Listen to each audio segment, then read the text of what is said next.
Hey everybody, welcome to the QuiverCast.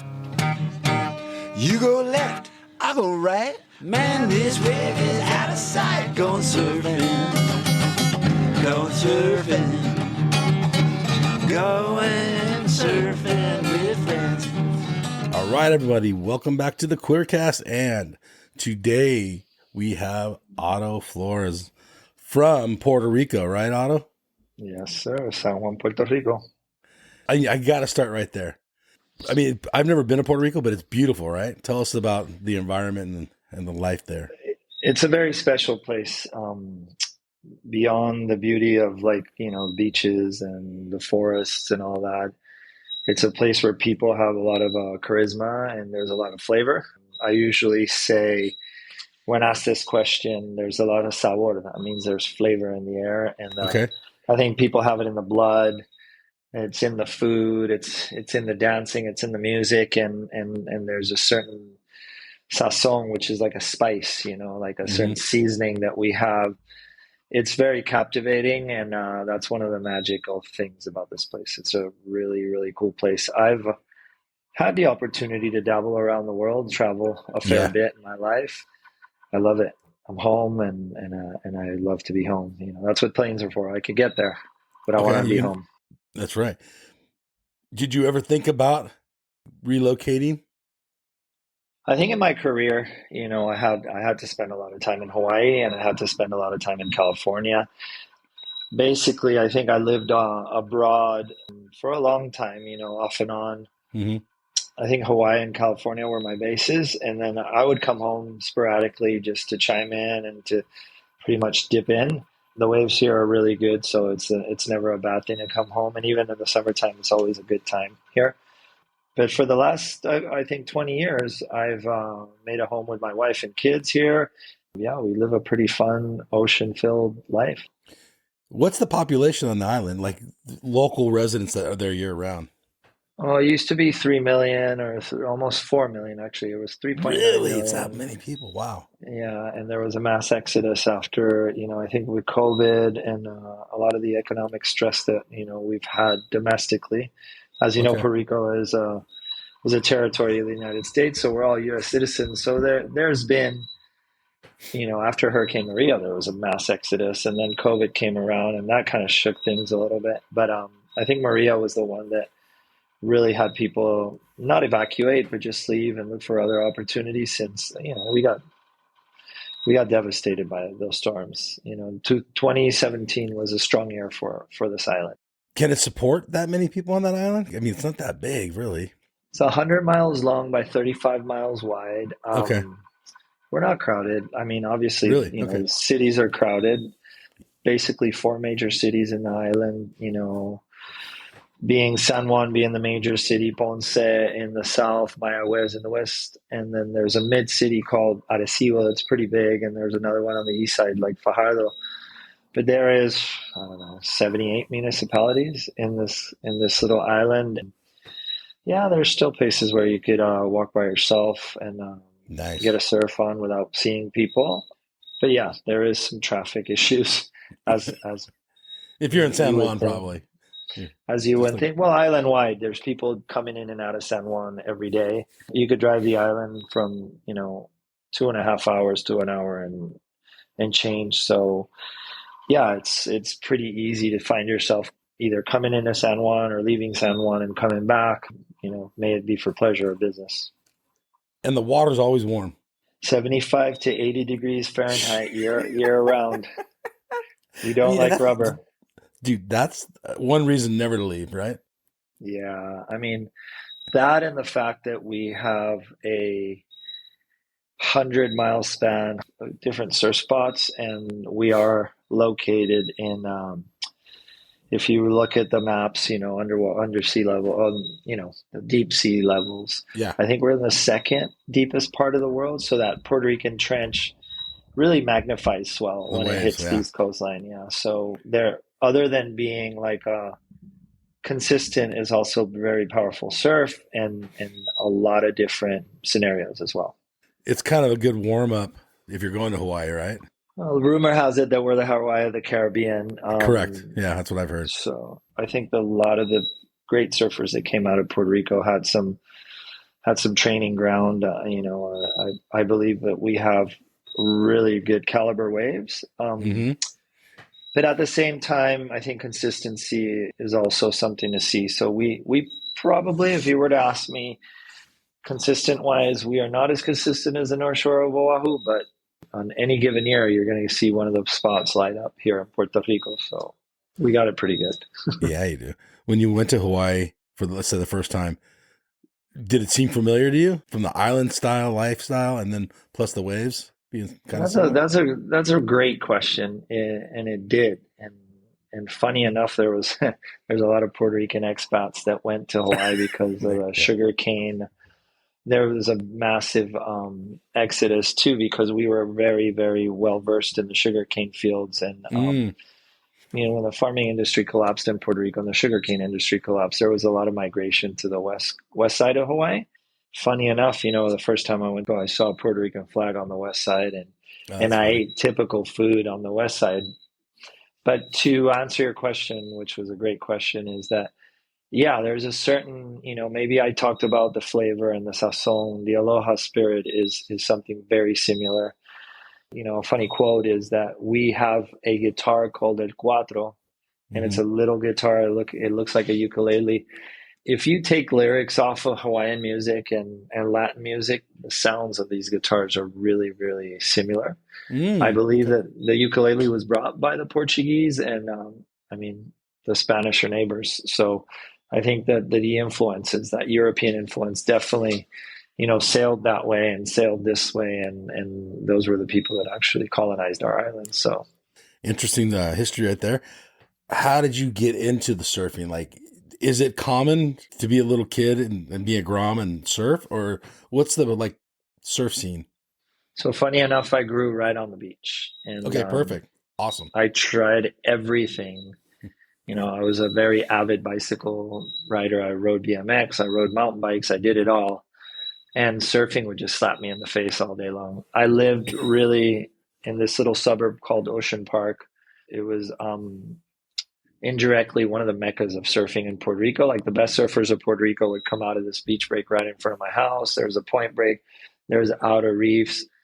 Yeah, on any given day, I would just walk to the sand and see the best of the best surfing out front.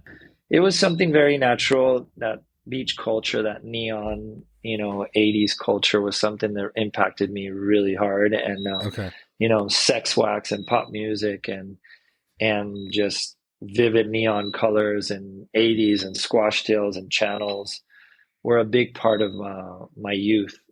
Who gave you the first board? So yeah, you lived right there. You're in it. So did it just happen? Were you surfing at age of 2 or So I started surfing about 6 years old. I stood up on a bodyboard and just kind of started wiggling. And all right. my cousin and neighbor, Pau Torruella, used to have this bodyboard with a handle on it and with 2 skegs.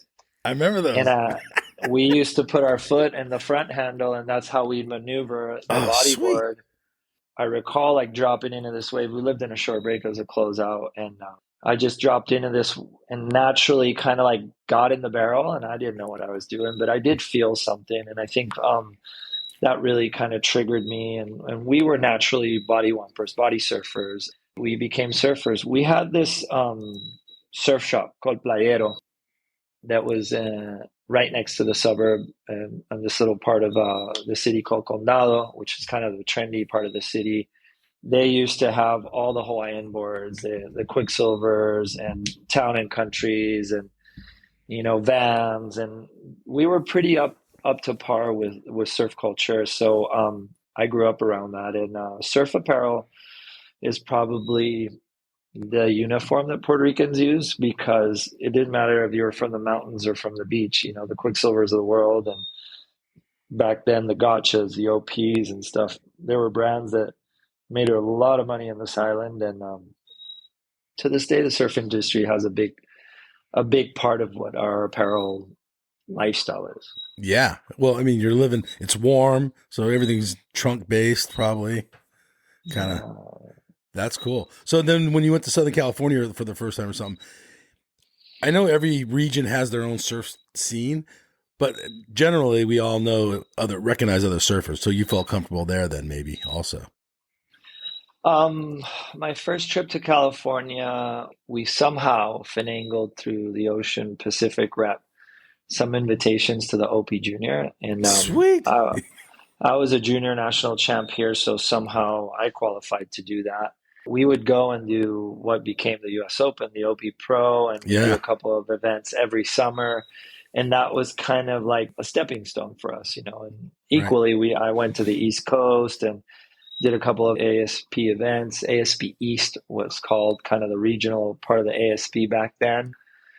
Yeah, we used to dabble in all that stuff. Competitive surfing was a very interesting first chapter for me, Hmm. but then my life devolved to, being more of a off the, beaten path, and finding and searching waves of consequence, and stuff like that. But my competitive career as an amateur was, I wouldn't say it was successful. It was interesting, and I did have some victories that led to invitations to places, like Barbados, California, the East Coast, and those are the places where you got recognized. And yeah, that's kind of how it started for me.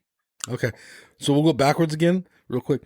Your first board and stuff. Like, how did you talk your parents into getting it? Like, That's a cool story and great question. So to this day, I have a great relationship with the guy who shaped my first surfboard.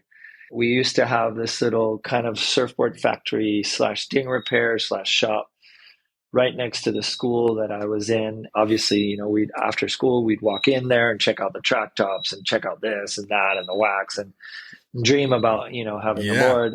For my 12th birthday, my mom knew that I would hang around town and go into that surf shop, and secretly she went and grabbed me a board from there and brought it to my high school or my Oh, middle cool. school at the time.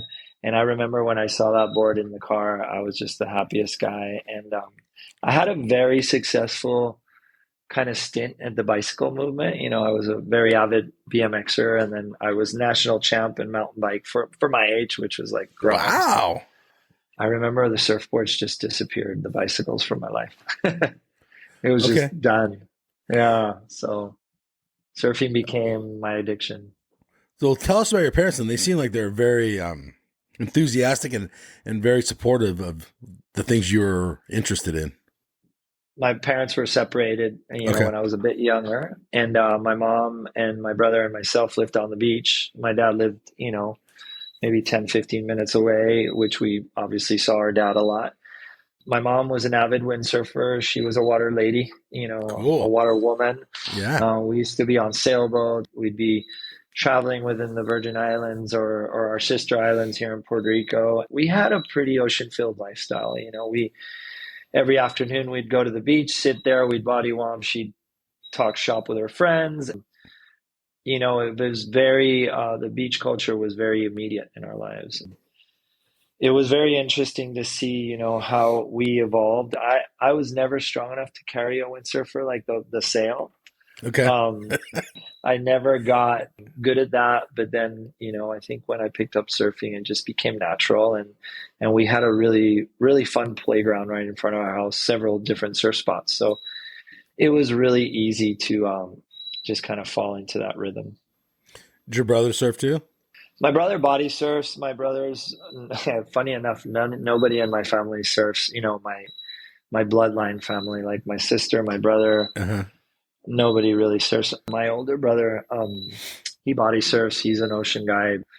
Yeah, nobody really took up surfing. I just kind of flew on that side by myself. Okay. And he did, when we were kids, he did practice, he bodyboarded and did all that, but he never took up surfing, which was kind of weird, but that's how the cookie crumbles, I guess. Yeah, yeah. What about other kids in the neighborhood? Do you have a group of? So we had a posse. Okay, Yeah, we there you had a go. full posse. My cousin at the time was my neighbor. He was actually they all surfed before I did. And then I had another good friend. We had similar sibling age. Like they had an older brother that was my brother's age.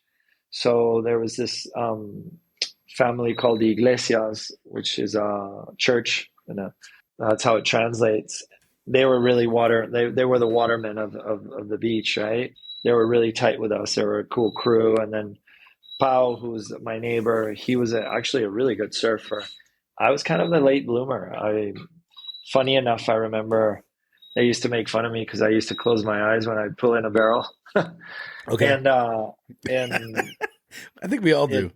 yeah, I think it's pretty ironic because I have conversations with all those guys that I still keep a line with them, and yeah, it's pretty funny how life turned around and I became the full-time surfer.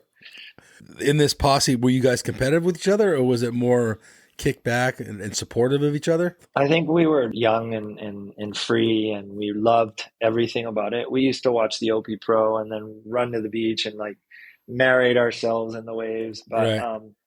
Was one of you guys being Curran versus Aki kind of thing? Like, I'm being Aki yeah, today? Sonny Garcia Or versus Sonny Garcia? Aki, Barton Lynch, everybody. We had names, obviously. But the cool thing about that was that original crew was pretty freestyle. We weren't competitive. It's when I migrated to what we call La Punta, which is the point break right by our house, where everybody started noticing that I could surf a bit, and I would actually run over there that's before I even had my own surfboard. And I'd borrow people's boards for like 5 waves or 2 waves or stuff like that. Yeah, And whatever they'd offer, right? yeah, and then I had another cousin of mine. By the way, in Puerto Rico, we have cousins like in Hawaii. Like they're not your real cousins, but they're Got so it. close that they're your cousins. Yeah. And he would let me borrow a board from Wednesday to Friday. I remember it was an Aqualupo. That's Yeah. rad. That's funny. And it was one of Aki's Canyon surfboards. It was sick. It was a little squash tail Oh, yeah. with four So it was channels in basically the a Rusty. belly. A Rusty. Yeah, basically. Basically a Yeah. Rusty. What was Yeah. a Canyon back then?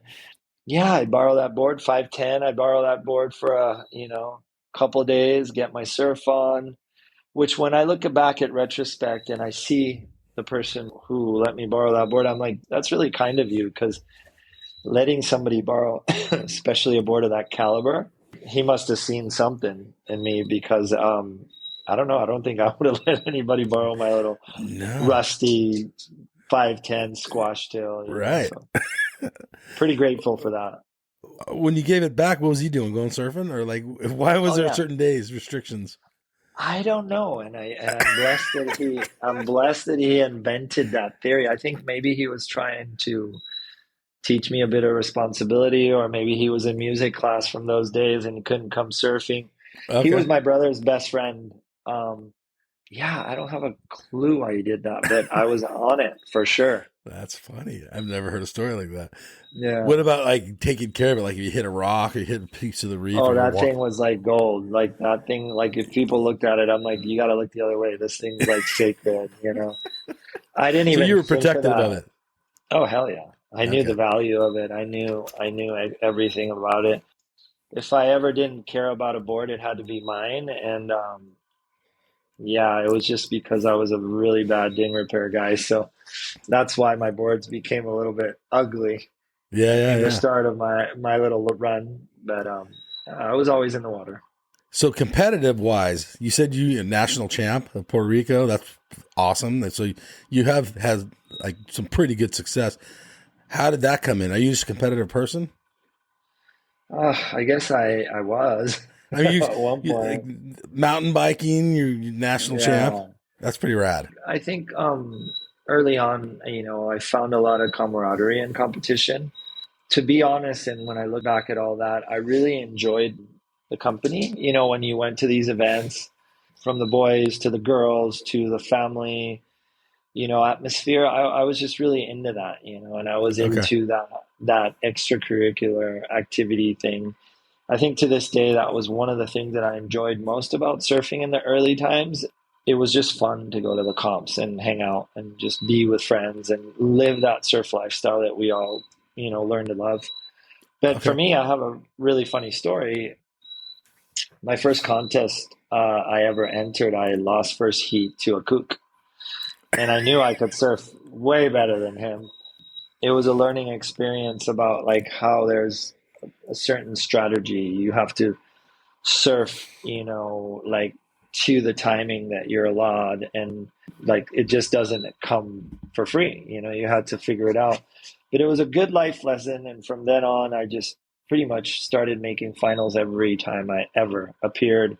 And I think that first year I came in second. The first year I ever competed, I came second Wow. in the boys category to Carlos Cabrero, who's a famous surfer from Puerto Rico. So Yeah. it was no points for second place, but at least I was second to the best. And then slowly but surely, I just started winning. Okay. And I won the boys category, then I won the juniors. And then, funny enough, when I was open, I was already traveling and doing my thing. So I was like a pretty early. I traveled from when I was, pretty young. We Okay. went to the world titles in France, and that just opened up a new can of worms for me. My vision just went way bigger than island style, small regional comps and all that.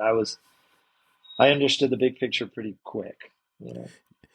So going back to your competition days, early days, losing to a kook the first heat, are you more of a competitor I don't know, Sonny Garcia, where you want to kill your competitor, you're going to win under any cost?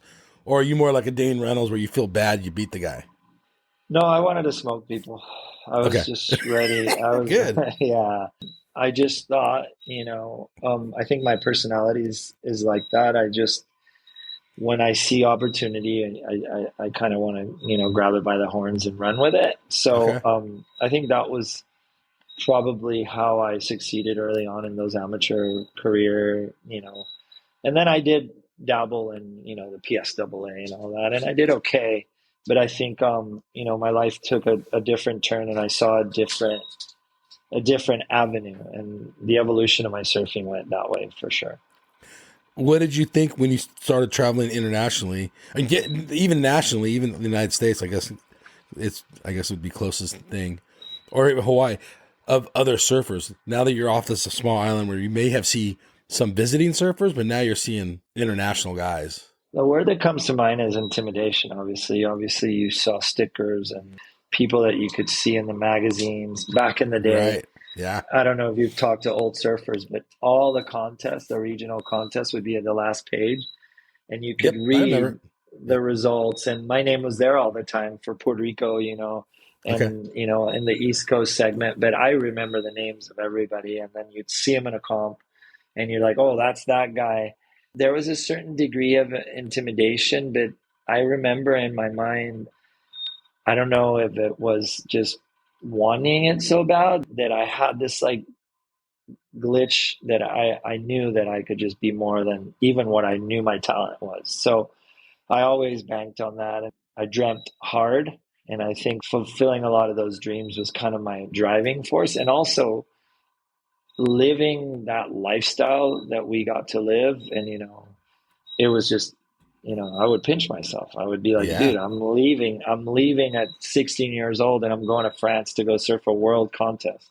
That is pretty cool. And I remember Margot won I think it was 93 or 92 World Surfing Games in Lacanau.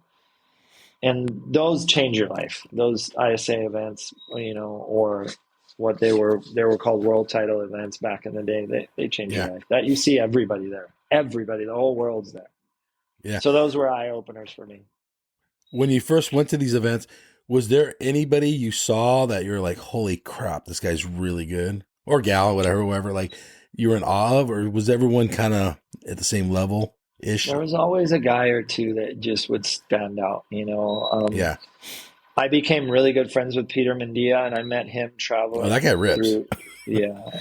So he was one that really kind of stood out, and we befriended each other pretty quick and became, partners in crime for a long time. Oh, okay.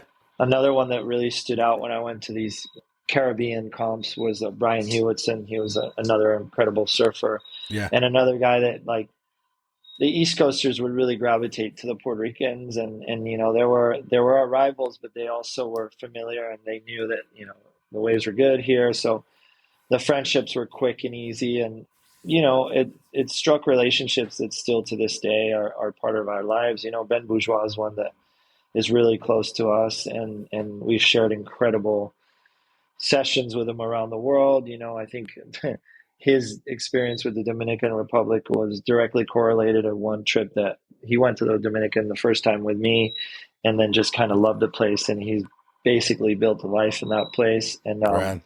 it's just, I think we discover these little nooks around the world, and you kind of gravitate to them. And yeah, it was a big playing field. I mean, I was really present in the era of like Malloy's, Noah Johnson, Chris Malloy. Those were the guys that I kind of looked up to and was like, wow, I never thought I could be like them. But then I guess in a way, you kind of like whoever you emulate, you kind of end up being really similar to them. Not that I'm like a Noah Johnson or a Chris Malloy, but I definitely, tried to follow their footsteps. I remember too that I really admired, that artistic side of like the Brad Gerlachs and the Donovans and the Kehea Hmm. Harts back in the day, and I really gravitated to that, and I think that was part of how I created and designed what I wanted to do with surfing. I just was really intrigued with the waves of consequence, like, and what my trajectories like really followed that, and places like Pipeline and Chopo became the places I wanted to be, Puerto Escondido, the Canary Islands, and that was kind of what my mission was, to be good at these places. Traveling and competing, you enjoyed it when you were younger. So at what point did you feel like I wanted to go a different direction, as you just spoke about? I think I was confused and I was trying to do something, but the turning point is I think at 17 or 18 I got a spread in Surfer magazine, Yeah. and I remember going to Seaside to surf the contest, and actually I got to the quarterfinals in that. It was a PSAA event. And then I saw Ricky Irons, who was the editor and chief of Surfer Magazine for that time, or Mm. maybe publisher, I don't remember. What year is And this, you he's, think? wow, if I was 17 or 90s? 18 year old, 93, 94. Okay. Sounds about right. Okay, cool. Yeah, I remember vaguely him stopping me and being like, hey, I'm Ricky Irons. And I knew who he was, obviously. Okay. We started talking, and he's like, oh, you should come by the magazine. You got a spread and this and that. I was oblivious to how it all worked, right?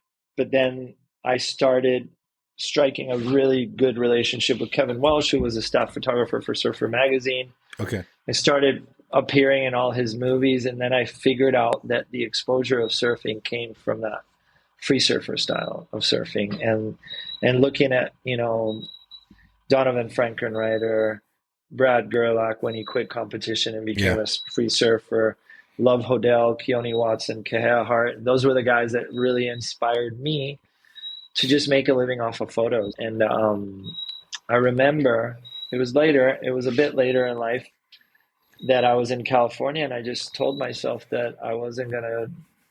I mean, I tried for a while to do the QS.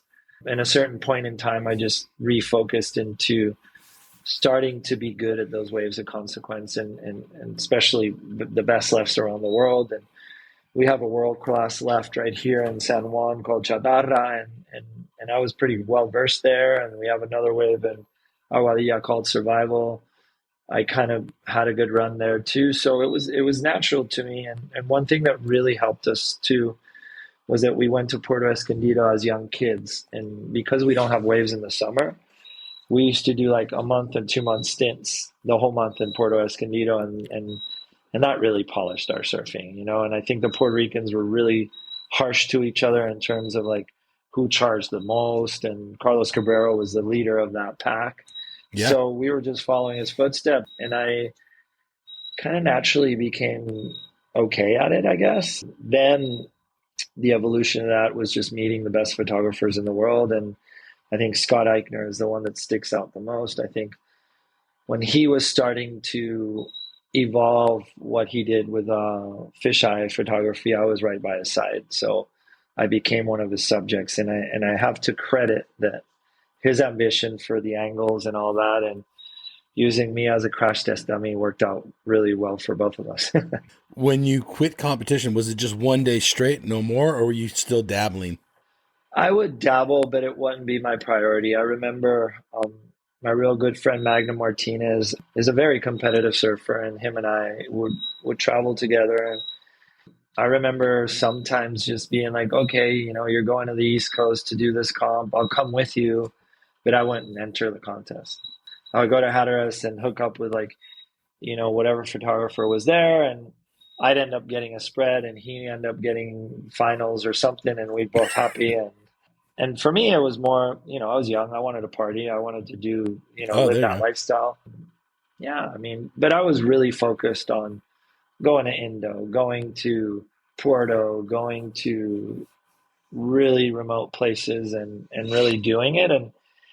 And as that started evolving and my relationship with Quicksilver, it just kind of became obvious that that was me. And it also meant that I had to spend a lot more time in Hawaii because I really gravitated to pipeline in my days.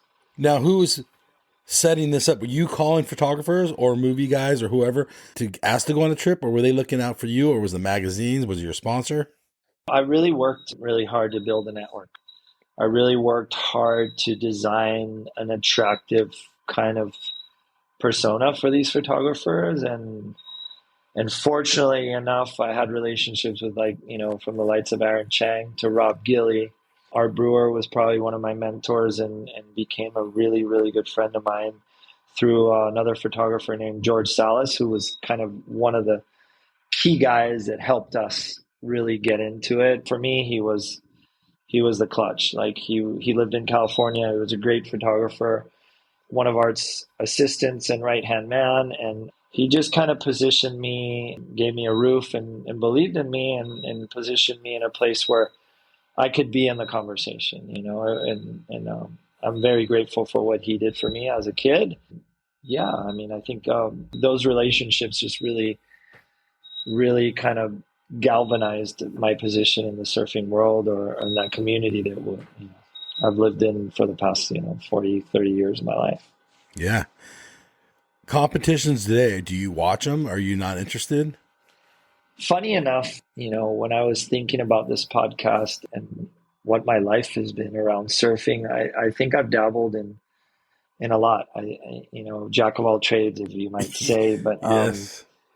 I've been really involved in the webcast thing, from early on. Because I was a free surfer, it was really easy for me. But yes, I'm a fan of competitive surfing. I've always been, definitely. I was born in the era, like, I was really a part of Kelly Slater's successful years. And obviously, I was looking at Kelly with like a magnifying glass because I think he's been the best surfer of all time, especially when we were gravitating around Of his, course. journey. I did get to be around Andy Irons a bit through the East Coast crew, through Corey Lopez and David Dixon, and Chris Ward. I got to dabble in Andy's incredibleness of surfing. And because I visited those surf spots and stuff like that, I was a familiar face. Those guys were friendly. And yeah, I've always been a fan of the sport. To this day, I'm a fan of the sport. Like, what's happening in Tahiti right now, and kids like Emio and all these kids charging pipeline. And it's really incredible to watch. And they're the guys that are really doing what you wondered the evolution of surfing was going to be like. They're paddling into tow waves. They're manipulating, barrels and drops like no other. And it's really cool to see even, the lights of Dwight Pastrana, who's going to pipeline and hanging out with the boys and getting, waves that could rival any wave of any Hawaiian. And I'm super proud of those Puerto Ricans. I'm a big fan of Rolando Montes, Mauro Diaz, Dwight Pastrana, Havana Cabrero, all these kids that are coming out of Puerto Rico. Yeah, I follow them. I see what they do, and if there's a time to help mentor them, I run to the opportunity. Whatever opportunity I could facilitate for them, and for my kids or the youth that's coming there. Yeah, I owe so much to the ocean and surfing that it just, like we say in Puerto Rico, it falls off the plate. It's something that's Yeah. going to be natural to us. Okay, let's talk about your language real quick. You speak perfect English and you probably speak perfect Spanish. I wouldn't know because I'm not a Spanish speaker. Spanish is my first language, yes. Okay, so is that where you were raised? And then how did you learn English? Puerto Rico seems like it might be So easier, but go ahead. it is a place where English is a very prevalent language. I owe it to my mother and I owe it to my parents. They put me in the school called St. John's. The circle that I hung out with, Bao, who was my real, real close friend when I was a kid, his mom was from Atlanta. And we gravitate through these families that have expats, and the Jewish culture here is huge. And you see those East Coasters that migrate to Puerto Rico. So English is definitely something very prevalent. And we cater to, we're US citizens. We cater to America. We watch movies in English. We don't watch them in Spanish. And But you get choice, all day long. which is excellent. But as a kid, you're like, oh no, I'd rather watch it in English than in Okay. Spanish. So it's part of our growing up. And funny enough, I ended up marrying a Canadian, and my kids, we speak English in our house. Obviously, my kids are fluent in Spanish, but mom's the boss, so you gotta talk her language when we're at the house. Interesting. Does your wife speak Spanish? She can defend herself, but Puerto Rico spoiled her rotten. Okay. But okay, going back to your early travel days, did that help speaking dual languages? I think that was the secret sauce for Yeah, sure. it makes sense. Being able to just have communication, and obviously I don't have an accent, so they didn't feel any kind of like challenge to talk to me. I was pretty well spoken, and that helped me a lot. And there is conversations that we can hear about other guys here who had trouble speaking Spanish and English, or trouble speaking English that maybe I had an edge. I don't know. Well, I let's go think to that, Puerto Escondido in the early days, where it was yeah, very not as many surfers different. there are today. You probably helped everyone you're with Yeah, speaking and their language. I became really tight with that community. Puerto Ricans have been going there forever. We actually have one of our best surfers, best big wave surfers, actually moved to Porto early on. His name's Waldo Oliver, and Charger had a kid there, like staple there. It's really funny. Like the Greg Longs of the world, we used to see them when they were kids, and we were already part of that. And we were 10 years into that culture. Hmm. Yeah, it was pretty cool. The California guys, they had a good hold. I don't think language was ever a barrier. Like the guys that charged, I think a lot of the speaking comes from having balls and charging waves. That opens doors. At the end of the day, that probably does. Yeah, That's probably the yeah, main key. yeah, And definitely. then your thoughts on Porto early on. It was the best place on earth. Was it heavy? Like heavier than Puerto Rico? Same? Like it just seems like such a crazy wave. It was more perfect than it is now. The sand was I different. just, yeah, I just went there to help teach. I am an instructor for Bragg, the Big Wave Assessment Yeah, Group, yeah, saw that. and Greg invited me to go and just take part and help out in the last summit that we had there. I hadn't been to Porto in years. I think I was there maybe 10 years before that last trip.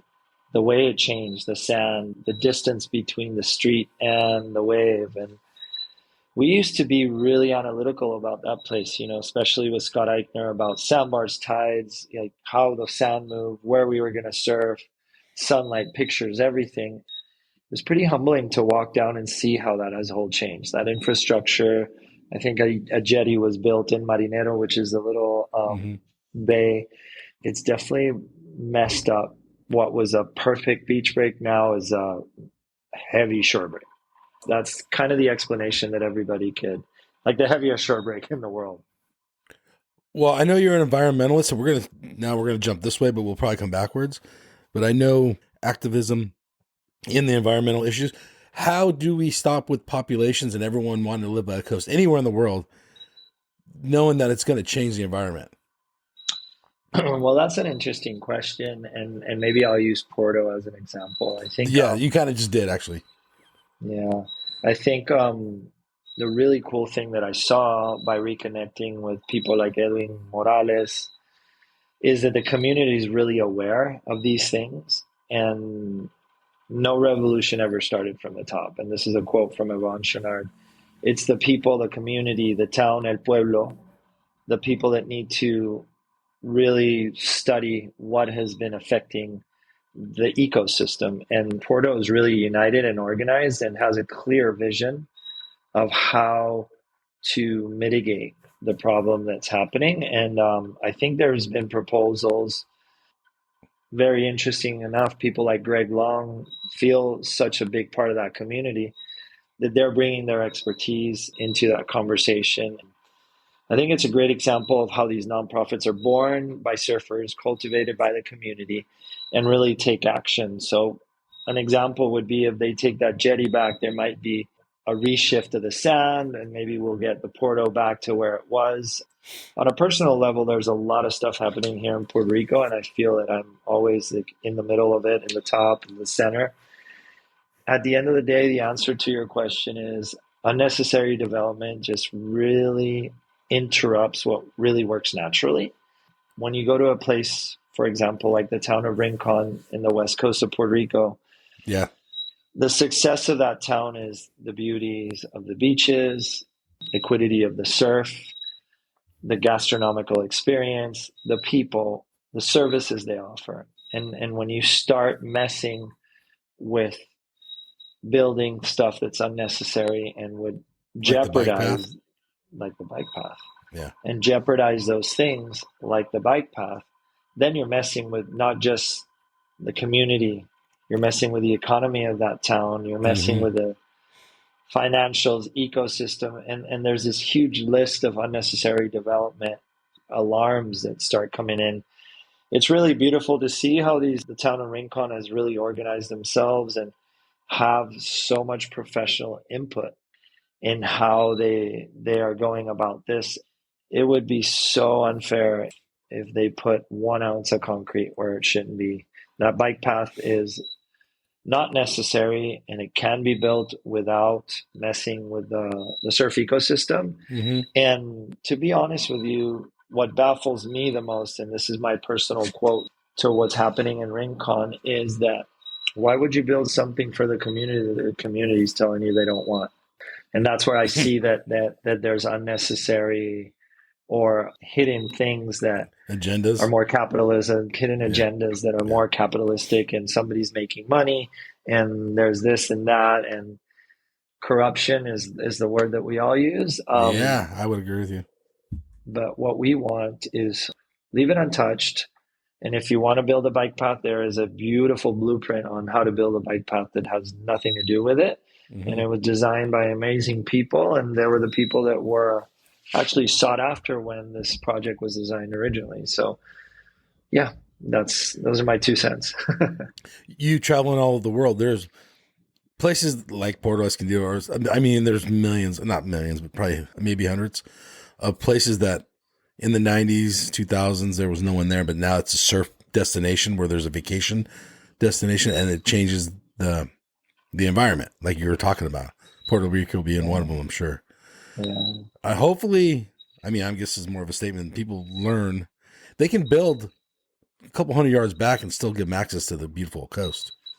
Yeah. I think I think they don't have to build on the beach. I'm saying. Yeah, I think the most dangerous thing you could do is build on the beach. Yeah, build a little bit higher. I mean, if you have a hurricane like Maria or Irma or something like that, you'll probably never want to live on the beach ever. One place that comes to mind, and it's been dear to my heart, is Bali. Bali, we spent a lot of years going to Bali. You can see evidently that Bali is one of those places that has suffered from that mass development phase, and arguably it's one of the most beautiful places in the world. The energy there, the waves, the people. It's just very sad to see that you want to put concrete so close to the beauties of nature. Plastic pollution and all these infrastructure problems that arise when those places can't handle that is a very interesting thing. I got to say that I'm really proud of the surf community for always, raising a flag when these things happen. I know you're a big activist on plastic and then being in the ocean. What's the one thing we can do as just normal humans? Well, I think best practices is what we could do. Our everyday lives really end up in the ocean. Like using plastic forks, 100%. using undisposable plastics, and just being mindful. You can go, like you said, you could go in through this wormhole, and I could talk to you about diets and how to be a vegan and all that. But yeah, right. The reality of it is that whatever we do as a person, as a singular person, really affects the end game, right? So if you do your best practices and and you try your hardest to be the best version of yourself, I think that's what's equitable for us. Like that's what Mm-hmm. we can deliver, right? I don't expect anybody to become this like, incredible vegan tree hugger overnight, but start being conscious, from what you use, the products that you use, and simplifying life. I think there's one thing that kind of sticks out to me is live simple and live what you need. Don't get me wrong, we're all involved. Right. We in the water safety thing, we use jet skis and stuff like that. But we do it for reasons of saving lives and this and that, and it's just mitigating those things and really living your life in a positive way that doesn't really interrupt other people or the ecosystem that you live. One Yeah. thing that I do try to teach people is that we are more effective in our communities than we are anywhere else. Some people have bigger Local. voices. Yeah.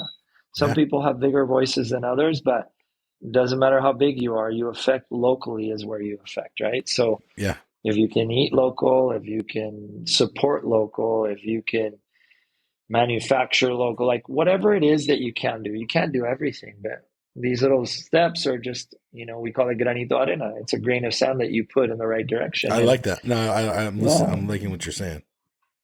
so yeah, if we do our best practices and we're willing to learn every day, I think yeah, we can go a better direction. And one thing that really sticks out to me is educating the youth.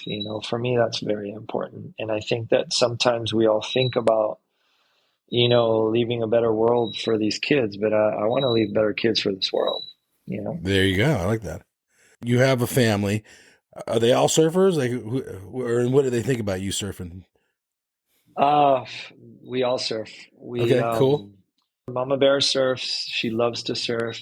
My oldest son is really into surfing right now. Right. My youngest son is actually a really good surfer, but his love is soccer, football. Cool. We have a house in the country and we have a house in town, and they go to school in town.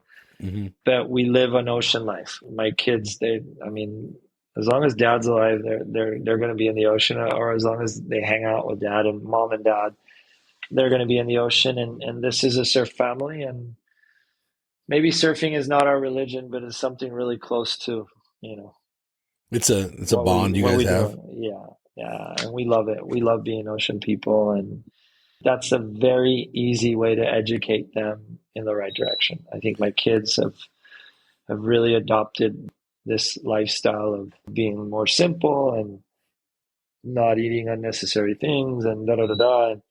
But they're kids. They like Of candy course. and they like fast food. So you know There you what? go. I'm not a communist, but whatever we could do to mitigate that, but we don't take away their lives.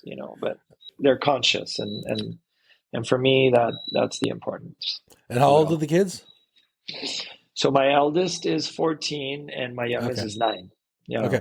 Let's say you're out of town for whatever business or whatever, and there's a pump and swell, like, and it's going to be heavy out there for him. What do you feel like So as a dad?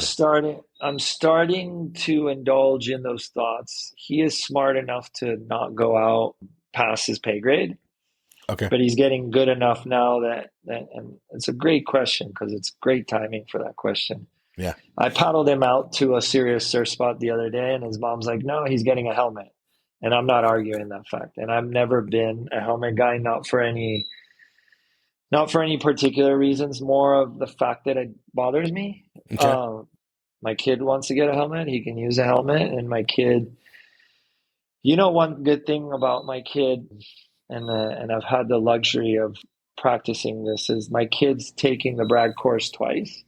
Oh, okay. And So they're he trained. and he and Or he's he's trained. very, very avid. He drives a jet ski at 14 years old. He's rescued some people. He's done rescues with me. He is naturally aware of his surroundings and is very cautious about mitigating risk. Mm-hmm. And I think that he also can calculate his own risk because we teach them not to be risk takers, but risk mitigators. Yeah, I like that. Okay. But the day's coming. Oh, Probably. he I wa- don't know. he wants a hollow left in his repertoire for sure. And as a goofy foot dad, I want to give him the opportunity. I just wanted him to be smarter than me, at least on that crusade. Okay. Are both your kids goofy foot? Yes, Oh, everybody's a goofy foot except my wife. all right. Naturally, you didn't make them go goofy. No, they're both goofies. Okay. They did it themselves. The irony is that we live close to a right point break in Isabella, so it's perfect for mom, and everybody's Yeah. happy. Creates a good backside for the boys. Yeah. I think right point breaks. I'm a goofy foot too. Or funner Yeah, backside. I don't know. That's my yeah. opinion. What about all these miles of coastline? You say so you have 100 miles by 35. There's I don't know what the math is, but what, 260, 270 miles of coastline in So there's Puerto 100 Rico? miles of coastline, and you can multiply that by a Okay. couple of spots. Right. Let's not divulge too much information. Well, I mean, the hundreds of miles of coastline. How many are surfable and how many are secret? Is there still secret spots in Puerto Rico? There's secret spots, there's regulated spots, and there is recreational spots. The one beautiful thing about this island is that no matter what level of surfing you are, there's somewhere for you. Yeah. In warm And water. that yeah, and That's that to nice. me is a very fortunate thing to have, because us as surfers, we have to adapt to whoever's around you, and sometimes you get people that can't surf that well, and you have an alternative for them, and then the people that surf really well, you have an alternative for them too. So it's cool. I'm a good host of this place, and for the right reasons, I'll point people the right way.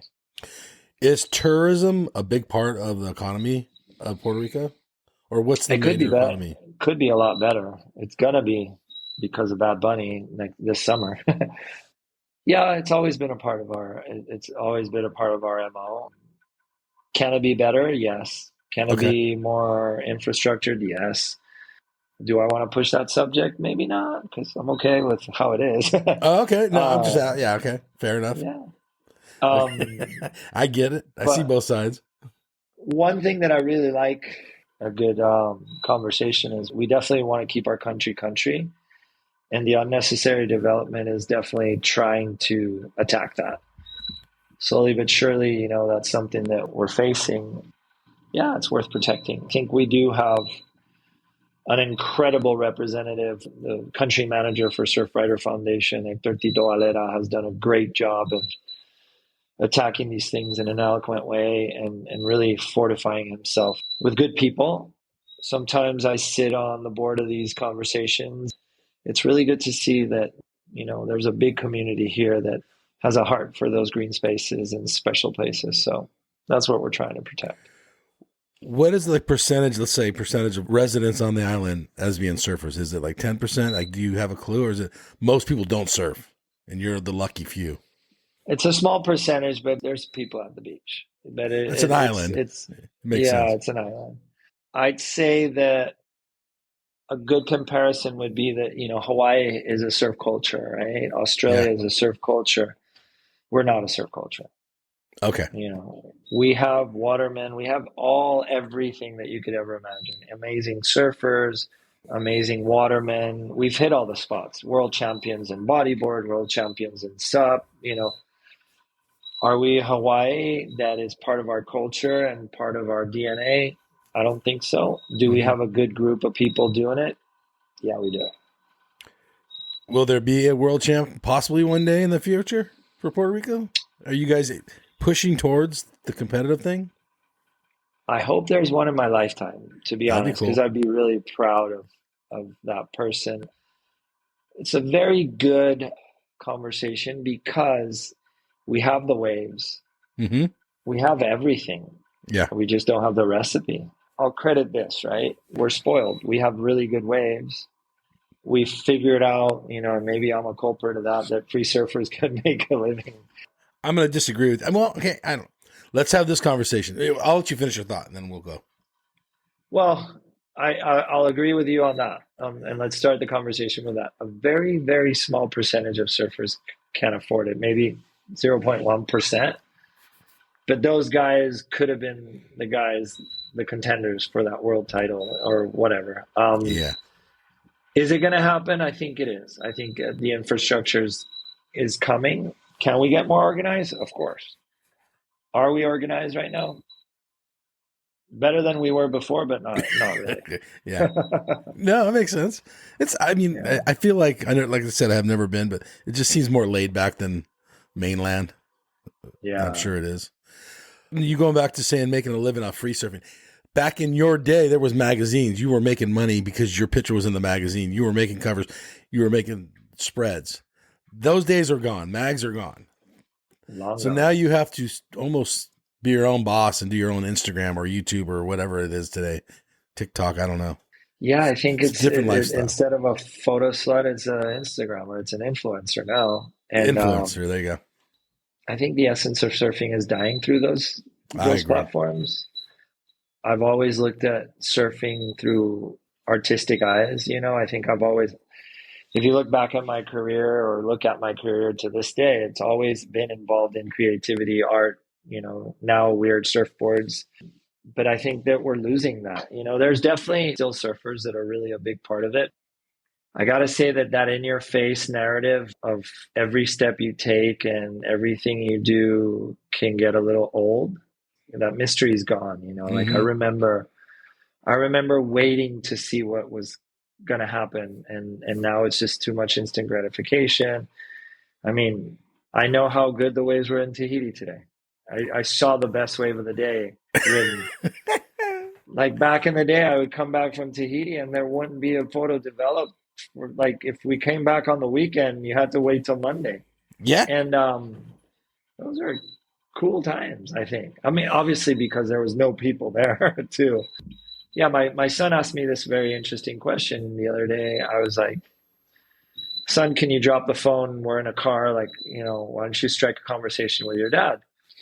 And he goes, okay, dad. And he drops the phone and he looked at me and he goes, what was it like in Tahiti back in when your time? And I go, dude, that's the best question ever. The irony was that we didn't discover Chopo, but we were there in a beautiful time because on a weekday, even the Tahitians wouldn't go there because nobody lived on the point. So I remember spending a month in Tahiti and literally surfing with just my friends. Those days were special. Those days were incredible. And this was 25 years ago. You have to give credit to like the Brock Littles of the world and Martin Potters and those people that were pioneering Chopo. Obviously the Lairds and everybody that came in therefore after, Vetea David and his family, Yeah.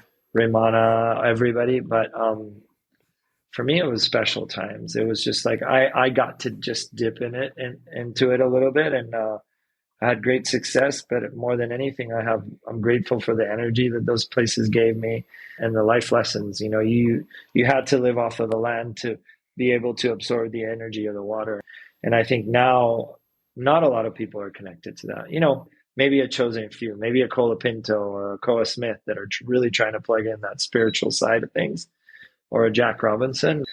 Back in the day, that's what we used to hold on to because there was no water safety, there was nothing. So you were trying to just merge and really become one with whatever nature was throwing at you. And yeah, we did some stupid things, and we're here to tell the story. Okay. Well, that being said, it was relatively new to these places, Porto, TD, all these places. You didn't really know what you were getting into. How did you approach that? And was that scary? It was super scary in terms of like actually thinking about it, but there was a certain hunger to achieve these goals. And to be honest with you, like when I was younger, I was probably the one that was scared of like tubes and big waves and all that. I ended up understanding and evolving to where that fear became intrigue. And I think if you talk to what would now be big wave surfers, because I think that they're extremely heavier than we were, or we were good wave surfers, let's say it. I think tapping into that fear is what really creates those moments and how you can manipulate that. And also, something that I could add to that question is like, how would we look at things? We wouldn't look at things like, I'm going to die. We'd look at things like, how am I going to make this happen? Or how can I make this wave? And then you'd have people that would make these waves and all that. And it was just everybody unconsciously pushing each other, you know. And my example is that you have an open canvas by being in the water in Tahiti with a couple of guys. And a perfect example is there's always a mutant, a bigger wave, a rogue wave that comes into Chopo, and we'd always let it go. And one day I was like, I want to give it a go, you know, and I think I caught one that I made. And I've seen people get really hurt on them. Kelly Hunt being one of them, who's a bodyboarder that we used to surf with in Tahiti a lot. A great waterman, a person that could read the waves incredibly. And we'd always let those waves go for people like him. And I remember one day I was like, man, and the conversation was like, I want to try one of those. I did, and I successfully made it. Was I scared? Shitless. Did I paddle for the wave thinking I was going to die? Yes. When I made the wave, it was just all worth it.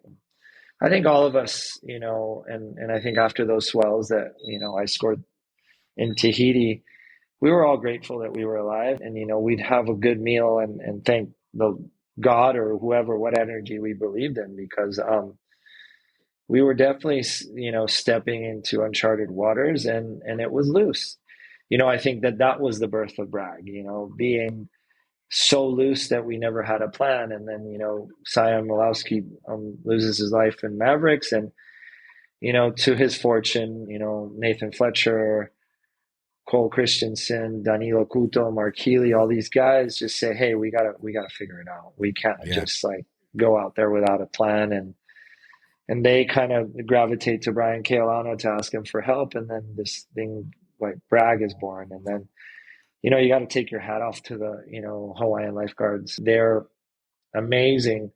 But I think these cultures have united where Bragg teaches the surf lineup how to mitigate that risk from the lineup to the lifeguards. And there's almost like this like beautiful like trajectory where the surfers are in charge till you can get them to a higher echelon of care. I mean, there's lives that have been saved, you know, and I Of think all course. those guys that from Malik to all the guys that we've lost, these are learning lessons. Yeah, there's just great things are happening. Are we pushing it too hard, too far? Is there a point? Because of water safety, it's still not safe. These are life-threatening waves. I think there's a quote, and I think Dorian is close to this quote, and I think a lot of the surfers that I think are worthy of these things, you know, if you want to wear a life vest thinking that that life vest is going to make you charge more or be a tool for you to exceed your potential, then you're doing the wrong thing. You need to know that you're prepared for that thing not to work and to accept a challenge regardless, and then that be a tool to help you either mitigate the risk or help you out of a situation. But it's not a cheat code. There's never a cheat code with the ocean. No matter what you have, the Right. ocean I agree. has the upper hand. You know, we've seen it through great surfers that have seen themselves in situations, you know. It's just like you have to go through the motions, go through these trainings, go through this, like whatever big wave surfers do to train for these waves, it equates to the waves that they're catching. And yes, the padded vest helps. Yes, the inflation vest helps. All that stuff helps, but they got to be ready for consequence no matter what without that equipment. Let's talk about the environment. We already did a little bit, but I know you're like I don't know, is it a fan or I don't know how you put, but the Paul Watson and the fishing and all that. I know, like what are your thoughts on? Is he's still in jail, right? No, he actually got released Okay, from jail. My direct correlation with Paul Watson and his campaign was through Parlay, and Parlay for the Oceans is a nonprofit kind of a environmental organization that I support, you know, via, you know, the lights of like Greg Long and Ramon Navarro. I became some kind of a ambassador, maybe a spokesman for them. And that's cool. for me, my involvement with them was directly correlated to plastic pollution and the passion that I have for creating solutions and educating people, especially the youth, you know, against unnecessary plastics being where they need to be. There was a huge campaign that Parlay built to help release Paul Watson. Oh, And cool.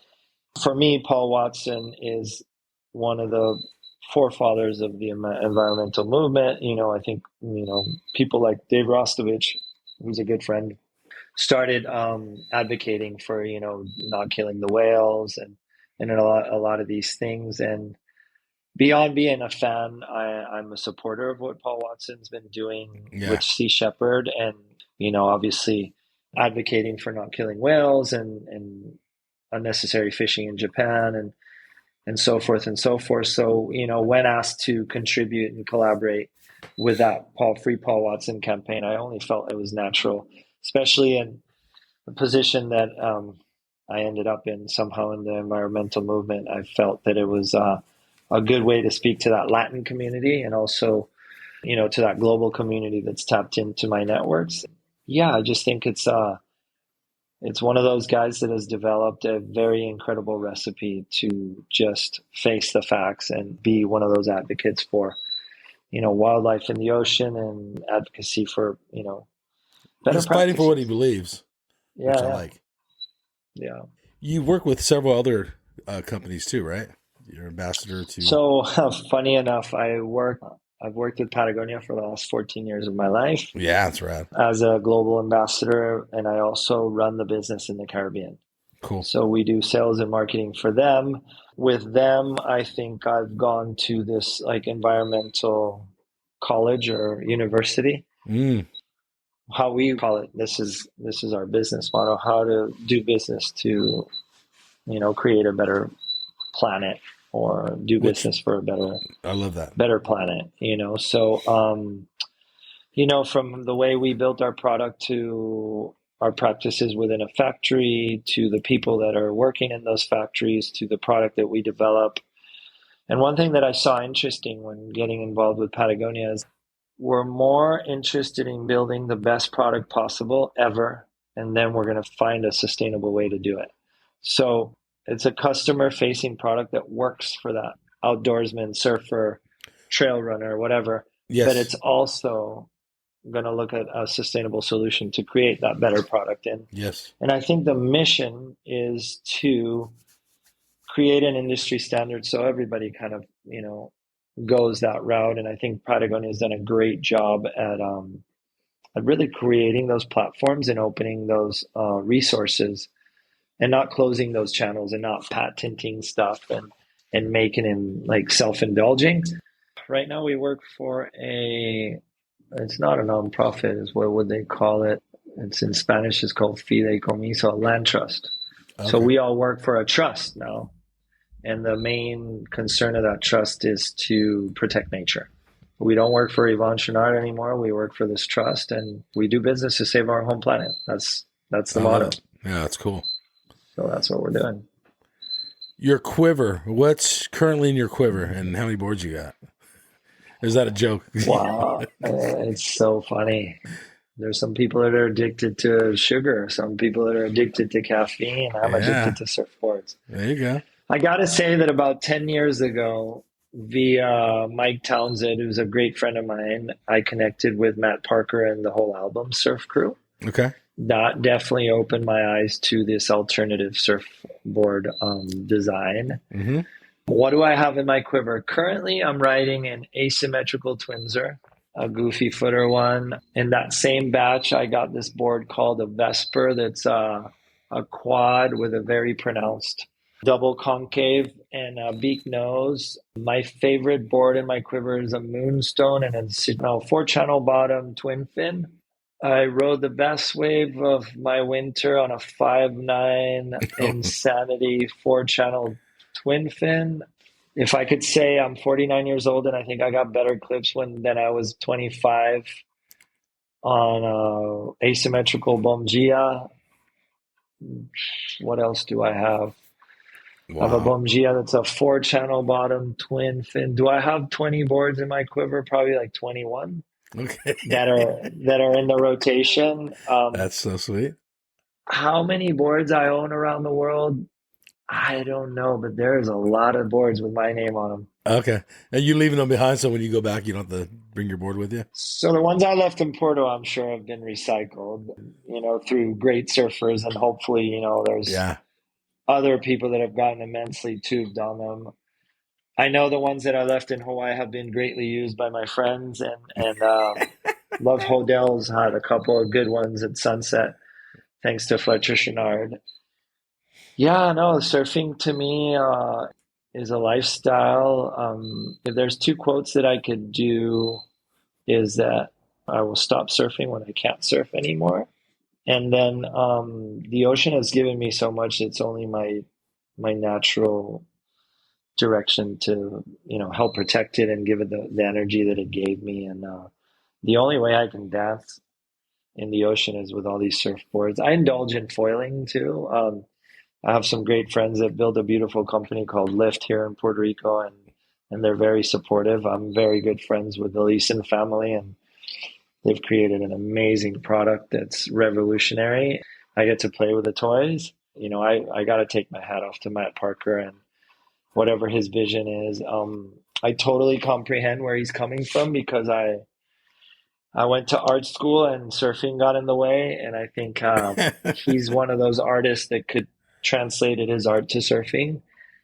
But the cool thing, and if I wanted to put a testimony to what Matt Parker did, is he translated art to functional surfboards. It's functional art. Like, it's very functional. Like, it's easy to surf with an album surfboard. And this is not an infomercial or commercial. It's just like, it's really fun and easy to surf with these surfboards. And to me, it's the raddest thing when you connect with these boards and have a ball. I think Matt's done a great job at really transferring that energy from his hands to his craft. I've had the luxury to be writing and understand the evolution of his artistry. I thank him and Mike and everybody who opened the door at Album, because I hope that I could be old and still write those things. Yeah. Well, I think you're pretty healthy, and you're surfing all the time, so you got a long time. Yeah. That's the mission. Are your kids riding albums too, and is that helping them? And what kind of boards are they riding? My oldest kid is totally writing albums. Matt supports his little deal, and my little kid at the moment is riding my old shaper's grandson's boards. And, okay, cool. And there's a sentimental value there because this guy, Nestor Ramirez, shaped my boards for the longest time. He did something really cool. Instead of giving me surfboards, he would charge $25 a surfboard. Okay. And I think it was an etiquette thing, right? It was more of like, I'm not going to give you a surfboard, but I'm going to charge you $25. And however I got 25, which is nothing. But I think it showed me a value for his persona and for who I became and how grateful. And the day that I ended up getting sponsored by a bigger company, in my eyes, whatever, a juvenile thought, it gave me the education to be thankful to him, to be grateful to him, to leave that door open. And for me, it's really cool to see his son's a shaper and his grandson is a shaper, and his grandson shapes these boards under the label Machete. And my little kid got a Machete that was shaped after one of my niece's boards. He rips on it. And it's really cool because I think there should be some love and history behind everything. And Mika, who's the shaper, he's a beautiful, person and a dad, part of our surf community. And it just gives me great pleasure to give him money to make a surfboard for my kid and see this evolution just keep going. So let's say I want to go to Puerto Rico, or one of us mainlanders want to go to Puerto Rico. Where would you suggest we stay, and what time of season? So Puerto Rico is really good from hurricane season all the way through, like, I'd say April to make a best bet. May has waves, but I wouldn't come here in May unless you see a swell. My advice would be to stay on the northwest side of the island between Aguadilla and Isabela. Either of those towns is just really nice. Go the Airbnb route, or, support a family friend, or, it's pretty country still over there. It's pretty rootsy. There's great restaurants. There's a great community of surfers, great community of people. It's really cool to see the evolution in the generations. Yeah, there's ways for everybody. Definitely fly if you can. You can fly to San Juan and drive, but if you can, go your way to northwest side of the island, which Rincon is 40 minutes away. Okay. It's a pretty wave-rich culture, amazing places to visit. Is there spots where you gotta, I guess you already said it, kind of pay attention to who's out there? Like, how do you, like, you don't want to go with a group of guys, right? You want to kind of cruise by yourself? Yeah, I think there's definitely spots that are either regulated or a little bit, double black diamond or whatever. But I think if you're a surfer, you'll see that from the beach. Yeah. And I think it's pretty evident how you can go to a spot and really, smell out what's happening. But generally, Puerto Rico's pretty mellow. Okay. And my advice to anybody that comes here is come with a smile, come with a friendly face, respect the locals, be amicable, because one thing that the Puerto Rican has is if you're good to him, he's better to you. Like he will cool. try to show off and show you his place and where to eat and where to drink and where to have like whatever. Hospitality goes a long way here, but it's reciprocal, like if you're nice, we'll be nicer. Okay. But if you come with an attitude, then like everywhere, everybody's protective and it is what it is. Thank you, Otto Flores, for coming on the show. Thank you for having me. I really appreciate it. No, it was super fun, super insightful. So I appreciate it. All right, everybody. Mike and Otto out of here. Later. You go left, I go right. Man, this wave is out of sight. Going surfing, going surfing, going surfing with friends. Ride this wave to the shore. Paddle out, I'm gonna catch 10 more. Going surfing, going surfing, going surfing with friends. I don't care if it's wrong or right. I'm gonna do it all day, I'm gonna do it all night. I'm going surfing, going surfing, going surfing with friends.